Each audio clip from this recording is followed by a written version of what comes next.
अस्सलामुअलैकुम व्यूअर्स, आप देख रहे हैं एमरा न्यूज़ और मैं हूं बासित शहबाज। अंदरून लाहौर बर सगीर पाको हिंद की तारीख, विरसे और सकाफ़त की एक जामे किताब है। इस किताब के चंद औराक पलटें और आपको बताएं। इस वक्त हम मौजूद हैं हवेली नौनिहाल सिंह में, जिसे महाराजा रंजीत सिंह ने अपने पोते नौनिहाल सिंह के लिए तामीर किया। नौनिहाल सिंह यहाँ एक अरसे तक रिहाइश पजीर रहे। इस हवेली की तारीखी अहमियत क्या है, आज ये किस हालत में है, आइए जानते हैं इस रिपोर्ट में।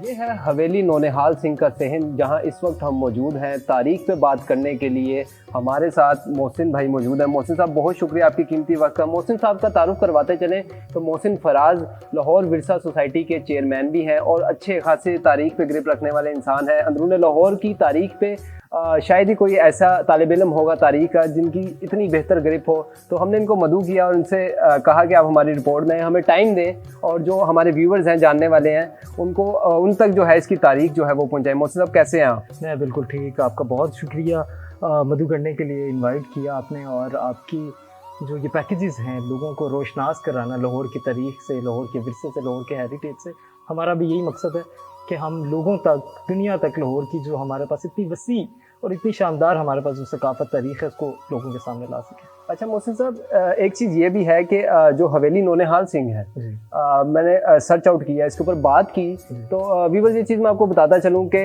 वन ऑफ द बेस्ट अगर कोई बात की जाए जिसकी ग्रिप है इस हवेली के ऊपर, इतनी बड़े रकबे के ऊपर, तो वो मोहसिन फराज है। तो मोहसिन साहब, आपको मदऊ किया, इसी वजह से आपको तकलीफ दी। क्या तारीख, थोड़ा सा इसको टटोलते हैं, तारीख क्या है इस हवेली की? जी, सबसे पहले तो मैं हमेशा बात करता हूँ, जो भी कोई पैकेज बनता है या इसकी तारीख की जब बात की जाती है, कि इसको हवेली कहना आज के दौर में मुनासिब नहीं है। उस ज़माने में चूँकि इस तरह के जो महलात थे उनके लिए हवेली का लफ्ज़ इस्तेमाल किया जाता था। जैसे किले के अंदर माईजंदा की हवेली थी या दूसरे हुक्मरानों की या शहजादों की हवेलियाँ थी। आज के दौर में हवेली का जो कंसेप्ट है वो बड़ा चेंज हो गया। हम 10 मरले की बिल्डिंग को या पुरानी इमारत को भी कहते हैं कि ये हवेली, या 5 मरले की भी जिसके अंदर सहन है, बरामदा है, दलान है, साइडों पे कमरे हैं, तो वो हम उसको हवेली का तस्वुर करते हैं। बिलाशुबा इसके अंदर भी तमाम अनासिर हैं। इसके अंदर एक बहुत बड़ा सा सहन है जिसमें हम बैठे हैं, दलान है, बरामदे हैं। क्योंकि इसको उस ज़माने के लिहाज से हवेली कहा जाए, लेकिन ये एक महल था और महल है, क्योंकि इसकी जो तामीर थी वो एक सिख, उस वक्त के ख़ास सिख शहज़ादे के लिए तामीर की गई थी, जिसका नाम था राजा, या कुछ लोग उसको महाराजा भी कहते थे, महाराजा नौनिहाल सिंह। चूँकि उसका वो जो था इक़्तिदार का वक्त, वो सिर्फ एक दिन भी आप नहीं कह सकते, क्योंकि अपने बाप की वफ़ात के फ़ौरन बाद ही उसका इंतकाल हो गया। लेकिन चूँकि गद्दी नशीन था, वो वली अहद था, तो ये राजा या महाराजा नौनिहाल सिंह का महल तामीर किया गया था। और तामीर करने वाला था महाराजा रंजीत सिंह, जिसको शेर पंजाब के नाम से पूरी दुनिया जानती है। तो इसकी तारीख, और इसके लिए मैं तमाम लोगों से ये दरख्वास्त करूँगा कि इसको हमेशा इस्तेमाल करें महल नौनिहाल सिंह, ठीक है जी। चूँकि इसकी शहाना तर्ज तमीर, इसकी खूबसूरती, इसका आर्किटेक्चर, इसका तमीरात आप देखें, इंसान दंग रह जाता है कि आज से 150 साल पहले क्या शाहकार सिखों ने इसकी तामीर किया। और जो सिखों का आपका टाइम पीरियड था, जो रंजीत सिंह के 1799 से जो स्टार्ट होता है 1849 तक का, उसमें सबसे बेहतरीन इस मोनूमेंट को समझा जाता है, हेरिटेज मोनूमेंट। इसके अंदर प्रॉपर आपको सिख आर्किटेक्चर की तमाम एग्जांपल्स मिलती हैं। तो इसकी जो तामीर है वो बताता चलूँ कि वो 1830 से 1837 के दरमियान है, उस दौरान में ये बनी। और उसके बाद नौनिहाल सिंह जो थे वो 3 साल यहाँ उन्होंने क़याम किया, उसके बाद उनका इंतकाल हो गया, और उसके बाद इसकी फर्दर एक कहानी है। अच्छा मोहसिन साहब, थोड़ा सा ये भी बता दीजिएगा कि ये जो हवेली है, इसका आर्किटेक्ट, इसको तामीर होने में कितना टाइम लगा? हमने आपसे बात की थी, जो कमर मंजिल है उसमें भी आपने बताया जी कश्मीरी आर्किटेक्चर से मुतासिर है। तो अच्छा खासा आप ये इस हवाले से ग्रिप रखते हैं। तो ये जो आर्किटेक्चर था जो तामीर किया गया, ये कौन सा आर्किटेक्चर था और ये क्या चीज़ें थी जो तामीर हुई? अच्छा जी, इसके जब अगर हम आर्किटेक्चर की बात करते हैं तो इसका आर्किटेक्चर जो वो इंस्पायर्ड आर्किटेक्चर, हमारा जो बर सगीर का जो आर्किटेक्चर है, ये जब हमारा टाइम पीरियड स्टार्ट होता है हिंदू शाही पीरियड, उसके बाद हमारे पास सल्तनत पीरियड आ जाता है, उसके बाद हमारे पास मुग़ल पीरियड के बाद सिख पीरियड आया। हमारा तसलसल जो था हुकूमतें या सल्तनतें बदलती गईं, लेकिन जो आर्किटेक्चरली हमारा जो कंटिन्यूटी थी वो चलती रही, वो तसलसल जो था वो बरकरार रहा। तो इसका जो आर्किटेक्चर है वो बकिया जो पुरानी हमारी जो प्रीवियस वो जो किंगडम्स थे या पुरानी जो हमारी हुकूमतें थीं या जो अवामिल थी, उनका मजमूआ है। इसके अंदर आपको मुस्लिम आर्किटेक्चर की एग्जांपल मिलेगी, इसके अंदर आपको हिंदुइज्म का इन्फ्लुएंस मिलेगा, इसके अंदर आपको कुछ फिगरेटिव आइटम्स हैं या कुछ एलिमेंट्स हैं जो कि आपको बुद्धिज्म से मिलेंगे। इन सारी चीज़ों का जो फ्यूजन था वो सिख आर्किटेक्चर था। तो सिख आर्किटेक्चर आप कह सकते हैं कि ये तमाम पुरानी जो हुकूमतें थीं या पुराने जो अदवार थे उनका एक मरकब है, और ये हवेली उसकी सबसे खूबसूरत एक मिसाल है पूरे पंजाब के अंदर। अच्छा, मोहसिन भाई से और भी चीज़ें इस हवेली के बारे में जानते हैं, इसके नक्शो निगार के बारे में जानते हैं, इधर यहाँ यूज़ हुआ मटीरियल के बारे में जानते हैं, और इस हवेली का इख्तिताम कहाँ हुआ, ये किस्सा जो था, ये किस्सा पारीना कैसे बन गया, ये तमाम बातें मोहसिन साहब के साथ चलती रहेंगी। हवेली का विजिट भी करवाते हैं और आपको दिखाते हैं, आइए हमारे साथ।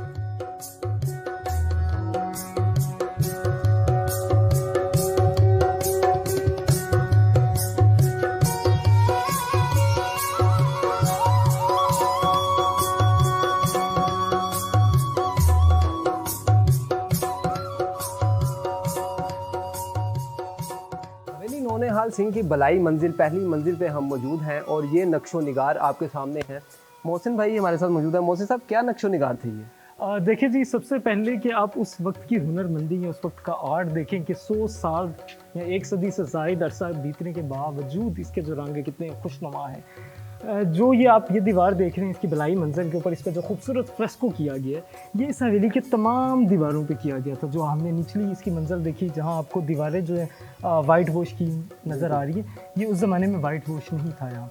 यहाँ पे भी इसी तरह का फ्लोरल आर्ट जो था वो फ्रेस्को पेंट किया गया था। जो हमारा यहाँ पे फ्रेस्को आर्ट किया गया है, ये हमें इस्लामिक इंस्पायरेशन आर्ट मिलता है, इस्लामिक इंस्पायरेशनल आर्ट। अगर आप वज़ीर ख़ान की मस्जिद में जाएं, हमारे जो दूसरे मुग़ल मोनूमेंट्स हैं, वहाँ पे फ्लोरल आर्ट की बहुत खूबसूरती, फ्रेस्को का इस्तेमाल बहुत खूबसूरत किया गया। क्योंकि इस्लाम में ममानत थी, इस्लाम में फिगरेटिव आप चीज़ नहीं बना सकते, तो उन्होंने फूलों के साथ, फलों के साथ खूबसूरत आर्ट बनाया, जिसको हम फ्रेस्को पेंटिंग कहते हैं दीवार के ऊपर। और सिख आर्किटेक्चर में या नौनिहाल सिंह की हवेली की खूबसूरती ये है कि इसमें फ्रेस्को पेंट को बहुत ज़्यादा इस्तेमाल किया गया। इसकी जो सबसे ऊपर की मंजिल है, जिसको हवा या तस्वीर महल कहा जाता है, उसमें आप दीवार के चारों तरफ आपको 360 पे, आपको डायमेंशन पे फ्रेस्को पेंटिंग नज़र आती है, जो कि एक स्टोरी चल रही है। और ये आप देखिए कितना खूबसूरत फ्लोरल आर्ट है, और उस ज़माने का उसके रंग आप देखेंगे, सारे नेचुरल जो आपके इंग्रेडिएंट्स होते थे उससे ये बनाए जाते थे पिगमेंट। एक बात ये भी है मोहसिन भाई कि इतना अरसा गुजर जाने के बावजूद इसके ये मान तो पड़ गया, लेकिन इसके रंग मान नहीं पड़े। इसके रंग मान नहीं पड़े क्योंकि इसके जो जितने इंग्रेडिएंट्स थे वो कुदरती अज्जा थे। अगर उन्होंने लाल रंग लिया तो वो लाल रंग उन्होंने किसी फल से या किसी फूल से लिया, ठीक है, पत्थर को पीसा। वाइट कलर का जब मोती लगाते थे मिनिएचर पेंटिंग के अंदर, तो वो पर्ल्स को पीस के उसका मोती बनाते थे। गोल्ड का जो कलर आता था तो वो गोल्ड का पेंट बनता था, गोल्ड का पिगमेंट होता था। तो इसीलिए उन रंगों की उम्र जो थी सदियाँ गुजर जाने के बाद भी मौजूद है, और वो रंग वैसे ही दिखे, वो रंग ऐसे दिखे थे। अच्छा मोहसिन साहब, ये भी बता दीजिएगा, ये जो हवेली नौनिहाल सिंह है, ये यहाँ पे क्यों तामीर की गई? अच्छा, इसकी लोकेशन मैं आपको बताता हूँ। ये अंदरून मोरी दरवाज़ा के अंदर है, जो कि अंदरून लाहौर के 13वां दरवाज़ा कहलाता है। 12 दरवाजे थे और 13वीं मोरी दरवाज़ा इसको कहा जाता है। ये लोहारी और भाटी के दरमियान में। जब सिख दौर था उस ज़माने में इसके पास सिखों के महल थे बड़े बड़े। इससे पीछे अगर हम चले जाएँ तो वहाँ महाराजा खड़क सिंह की हवेली थी। ये बिल्कुल उसकी पुश्त पे बनाई गई थी, क्योंकि यहाँ पे खड़क सिंह की हवेली थी। उसके पास एक दो सिख जो हमारे थे शुरफा या महल से रिगार्डिंग जो लोग थे, उनकी यहाँ पे हवेलियाँ थी। और यहाँ से किले का जो फासला था वो भी कम था, तकरीबन आप कह सकते हैं कि 1 किलोमीटर या 1 मील का फासला है, कमोवेश, ठीक है। वहाँ से आप किले तक जा सकते हैं। चूँकि ये शहर की एक दीवार के पास था तो इस वजह से इस लोकेशन को इंतखाब किया गया। आबादी इस जगह पर उस ज़माने में थोड़ी कम थी मोरी दरवाज़ा में, तो उस वजह से इसको इस लोकेशन पे रखा गया। ठीक है। मोहसिन साहब, दूसरा ये भी बता दीजिएगा, ये कितने रकबे में तामीर हुई और यहाँ पे क्या क्या चीज़ें जो हैं, तय खाने, कोई बाला खाने, और साथ कमरे कितने हैं यहाँ पे? जी, जिस टाइम ये तामीर हुई 1930 या 1937 के दरमियान में, उस ज़माने में तो क्योंकि ये इस टाइम जिस हम बिल्डिंग में खड़े हैं, ये इसका कवर्ड एरिया था। उसके साथ इसके तालाब भी होगा, बाग भी होंगे, अस्तबल भी होगा बग्गियाँ खड़ी करने के लिए। चूँकि वो महाराजा था तो उसका एक दीवान भी होगा जहाँ पे वो दीवाने आम लोगों के साथ इसका इंटरेक्शन होगा। तो उस ज़माने में तो इसका रकबा बहुत बड़ा होगा। लेकिन इस टाइम पे जो इसका कवर्ड एरिया है ये कमोबेश को 2 कनाल के करीब है, हवेली नून निहाल सिंह का। इसमें 40 कमरे मौजूद हैं, 40 रूम्स वो वाले नहीं हैं जो आज की या उस ज़माने की जो हवेलियाँ छोटे छोटे कमरे होते थे, नहायत कुशादा कमरे, ठीक है। 20-20, 10-10, 15-15 फुट इनकी लंबाइयाँ हैं और विड्थ जो है वो भी आप देख ही रहे हैं।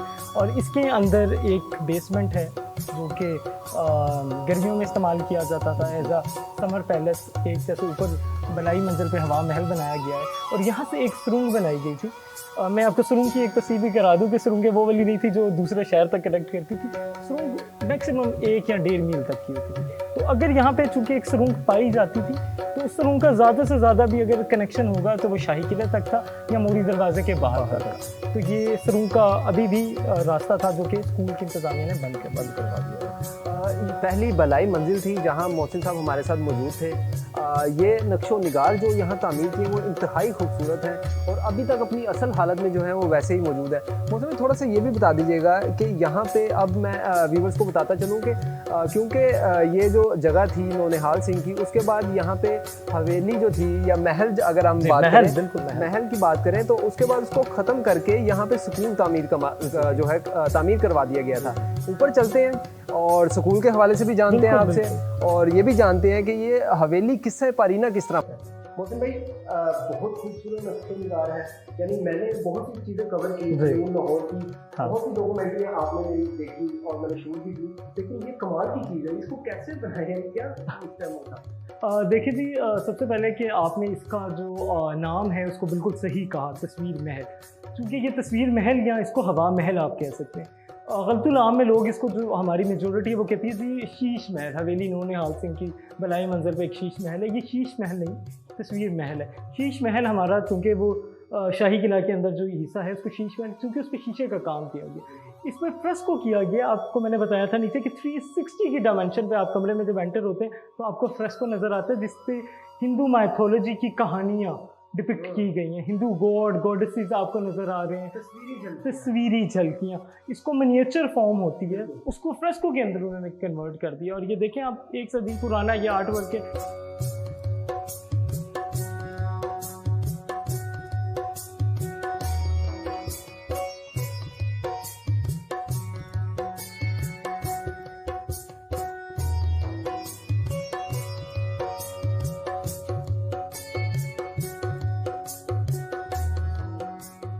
चौथी मंजिल है ये। उस वक्त में मोहसिन भाई ये भी कहा जाता था, जो सब चौथी बलाई मंजिल है जी, उस वक्त में ये भी कहा जाता था कि जो चौथी मंजिल है और ये 4 मंजिला बिल्डिंग है, ये सबसे बड़ी इमारत उस वक्त की मानी जाती थी हवेली नौनिहाल सिंह।